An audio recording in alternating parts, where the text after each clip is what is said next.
Shalom Alaikum Bapak Ibu Saudara-saudari yang dikasihi di dalam Tuhan. Terpujilah Tuhan yang telah mempertemukan kita dalam pembelajaran firman-Nya kali ini. Kita berdoa. Bapa, di dalam nama Tuhan Yesus kami bersyukur karena waktu ini Engkau berikan bagi kami untuk belajar firman-Mu. Roh Kudus kiranya tolong kami supaya kami bisa memahaminya. Dalam nama Tuhan Yesus kami berdoa. Amin.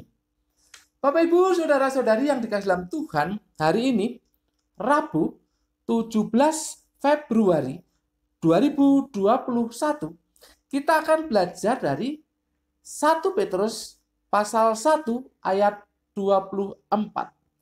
1 Petrus pasal 1 ayat 24. Judulnya adalah rumput dan bunga rumput.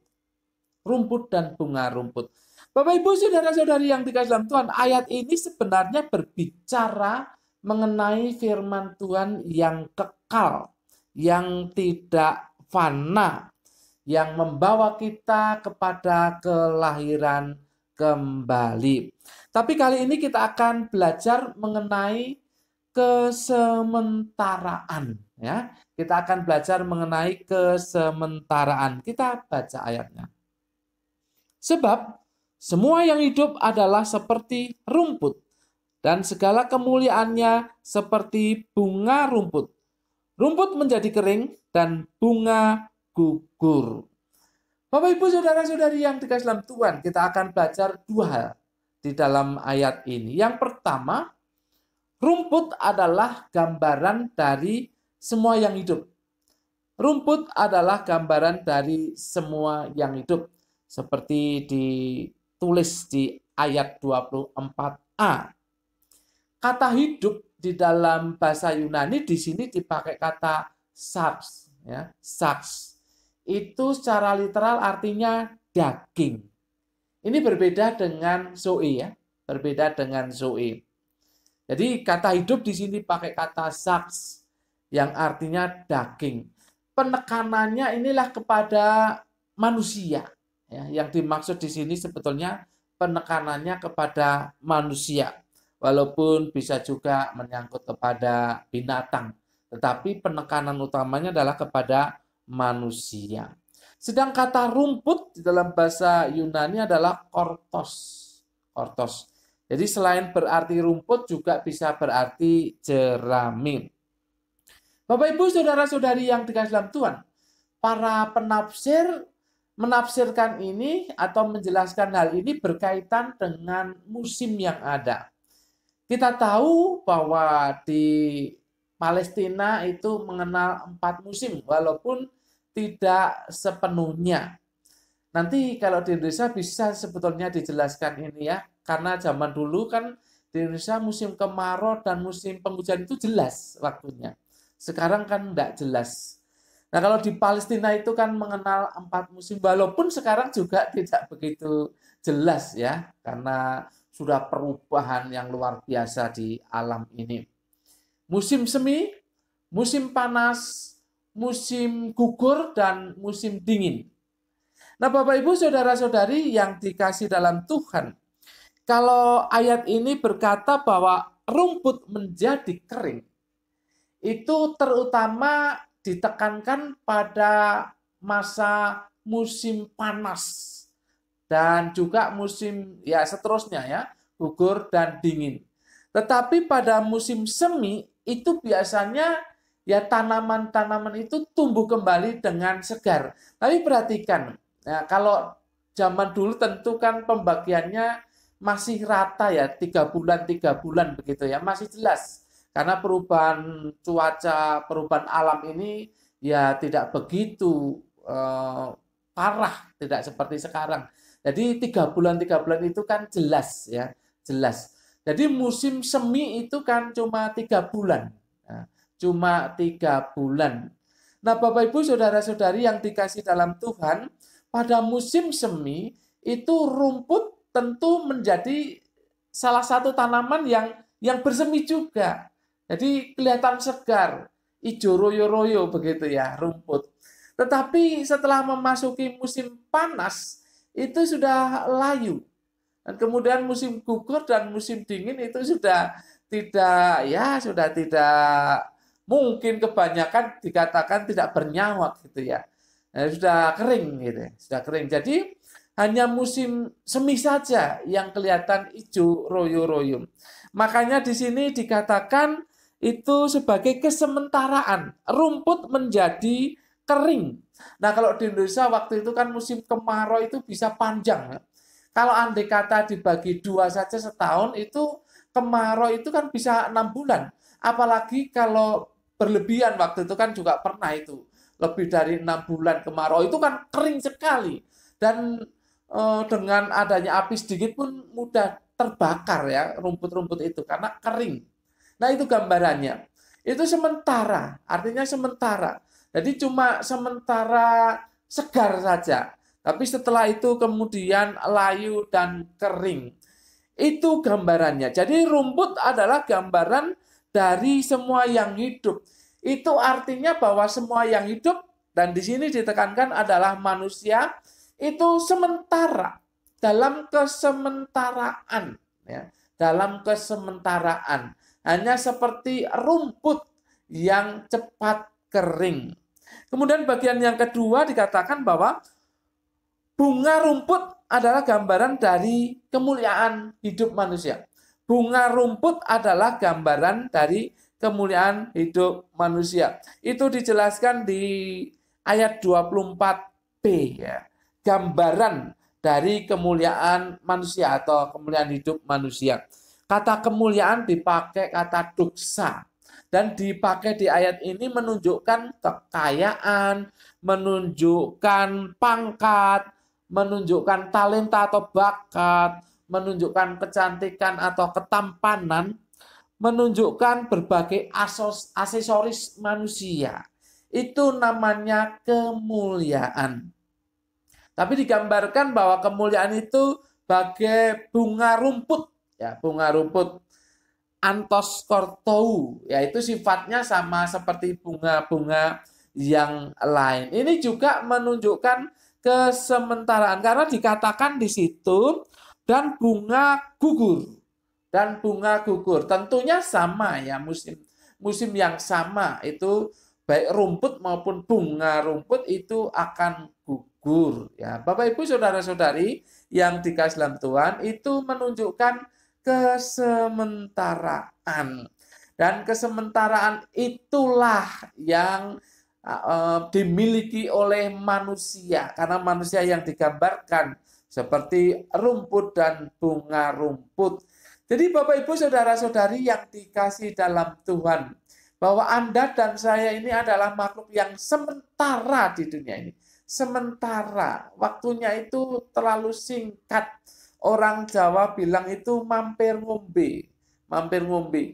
Nah, kalau orang Jawa itu punya istilah mampir ngombe itu ada pelajarannya ya. Jadi kalau ada orang asing itu pengembara gitu ya, itu kalau di Jawa itu dulu di setiap gerbang atau pintunya itu ditaruh kendi, isinya air minum.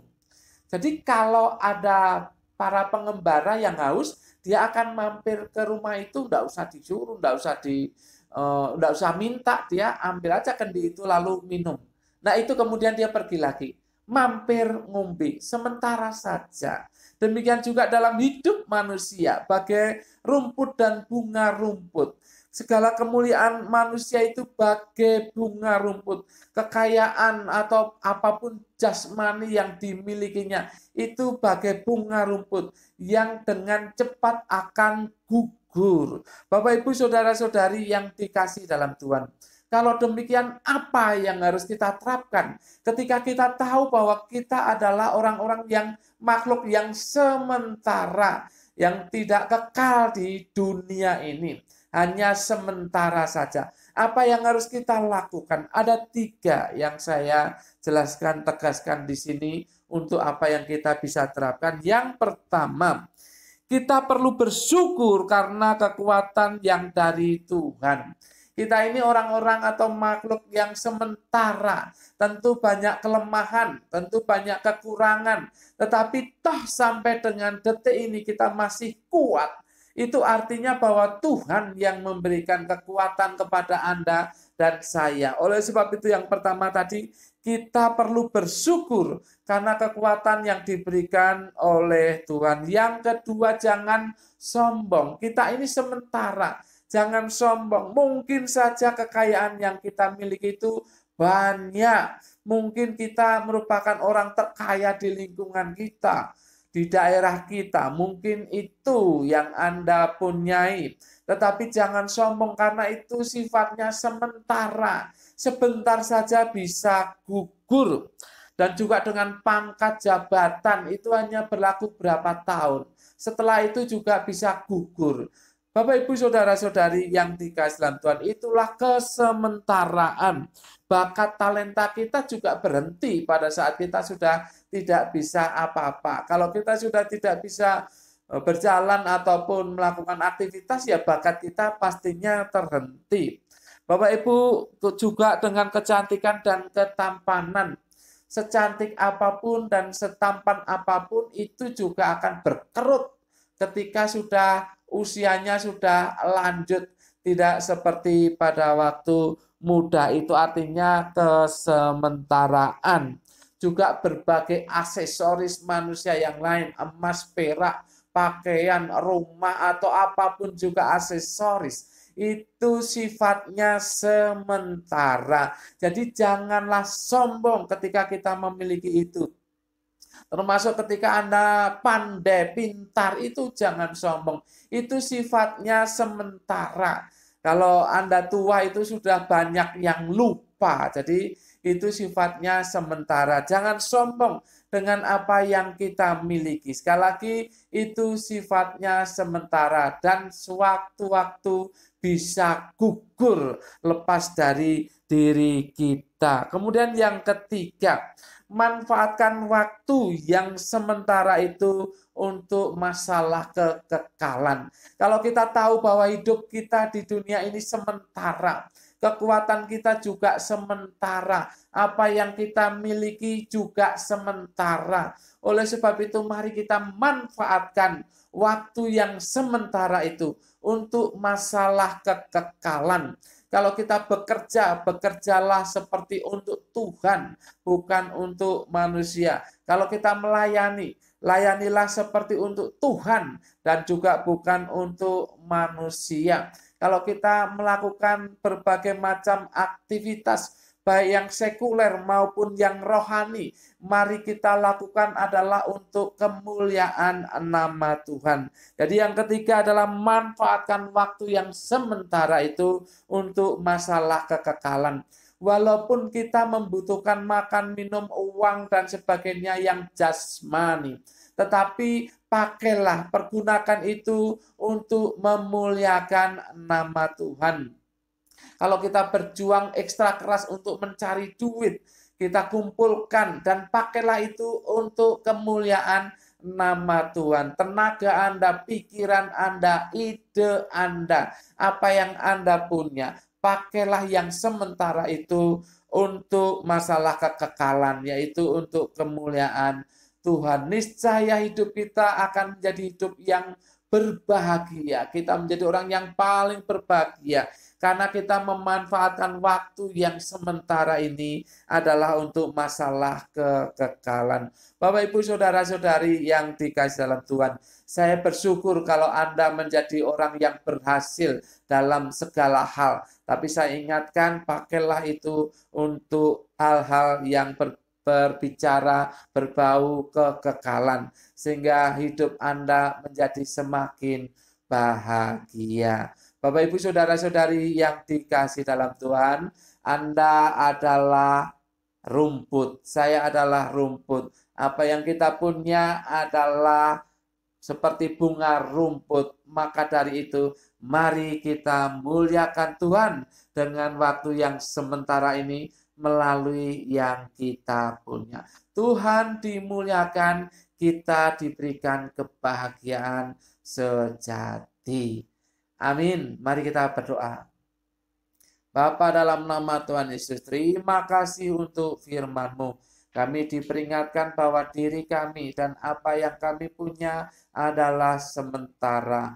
Roh Kudus tolong kami supaya kami bisa menggunakan yang bersifat sementara itu untuk masalah kekekalan, yaitu untuk kemuliaan Bapa sendiri. Terima kasih atas firman-Mu ya Bapa. Dalam nama Tuhan Yesus, kami berdoa dan mengucap syukur. Semua yang percaya katakan amin. Tuhan memberkati Bapak Ibu Saudara-saudari senantiasa.